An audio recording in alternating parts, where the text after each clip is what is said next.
आज प्राचीन भारत में सिंचाई व्यवस्था पर कुछ विचार प्रस्तुत करेंगे। प्राचीन भारत में सिंचाई व्यवस्था पर बहुत अधिक ध्यान दिया जाता था। सभी कालों में उत्पादन बढ़ाने के लिए सिंचाई व्यवस्था को प्रोत्साहित किया गया।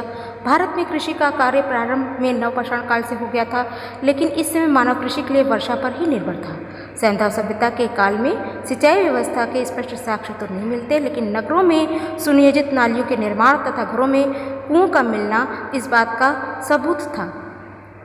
सिंचाई व्यवस्था की ओर संकेत करता था। ऋग्वेद में कुओं तथा चरखी द्वारा पानी निकालने का उल्लेख मिलता है। अथर्ववेद में सिंचाई के लिए नहर खोदने का उल्लेख मिलता है, लेकिन वैदिक काल में सिंचाई के लिए राज्य स्तर पर किसी प्रयास के संकेत नहीं मिलते। रामायण तथा महाभारत में तत्कालीन समय की सिंचाई व्यवस्था पर प्रकाश पड़ता है। रामायण में राम ने कौशल के किसानों को वर्षा कर नहीं अपितु सिंचाई पर ध्यान देने की बात कही है। वर्णित है कि राजा को नहरों के द्वारा होने वाले खतरों से सावधान रहना चाहिए। इससे स्पष्ट है कि इस काल में राज्य स्तर पर सिंचाई व्यवस्था पर ध्यान दिया जाता था। धर्मसूत्रों के काल में जलाशयों को क्षति पहुंचाने वालों को कठोर दंड का विधान था। शाक्य और कोलियों ने रोहिणी नदी पर सिंचाई के लिए बांध बनवाया था।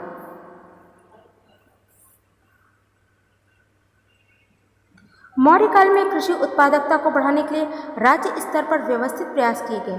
कौटिल्य ने सिंचाई के लिए 4 प्रकार के साधनों का उल्लेख किया। हाथ से कंधों पर जल ढोकर, नदी या तालाब द्वारा तथा कृत्रिम विधि द्वारा। राज्य की ओर से नहरों का निर्माण करवाया गया।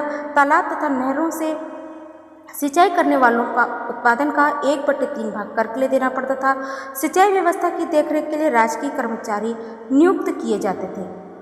सिंचाई व्यवस्था का निरीक्षण समाहर्ता द्वारा किया जाता था। मौर्यकालीन सिंचाई व्यवस्था का ज्वलंत प्रमाण सुदर्शन झील का निर्माण था, जिसको चंद्रगुप्त मौर्य ने करवाया था तथा अशोक के समय इसमें से नहरें निकाली गई थी। रुद्रदामन के जूनागढ़ अभिलेख से पता चलता है कि चंद्रगुप्त मौर्य सुदर्शन झील का निर्माण अपने गवर्नर पुष्यगुप्त से करवाया तथा अशोक ने अपने गवर्नर यवनातुशास्प से नहरें निकलवाई थी।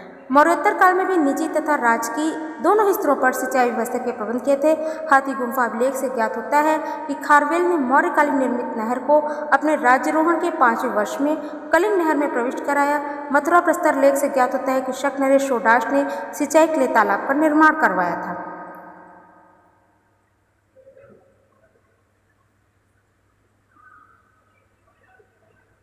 गुप्त काल में सिंचाई व्यवस्था के विषय में समकालीन साहित्य एवं अभिलेखों से जानकारी मिलती है। खेय तथा बंध नामक 2 सिंचाई विधियों का उल्लेख है।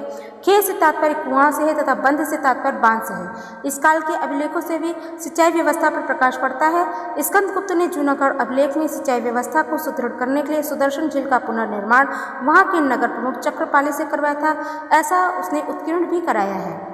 गढ़वाल अभिलेखों से जल कर का उल्लेख मिलता है, जिससे ज्ञात होता है कि इस काल में भी सिंचाई की व्यवस्था राज्य की ओर से की गई थी। परमार शासक भोज ने सिंचाई के लिए भोजपुर में एक बहुत बड़े तालाब का निर्माण करवाया था। इस प्रकार से हम देखते हैं कि नवपाषाण युग से लेकर परमार शासक भोज के काल तक सिंचाई व्यवस्था समुन्नत अवस्था में पहुँच गई थी। राज्य से सिंचाई के लिए किसानों को पर्याप्त सुविधाएं प्राप्त थी। इसी के साथ आज का पाठ समाप्त होता है।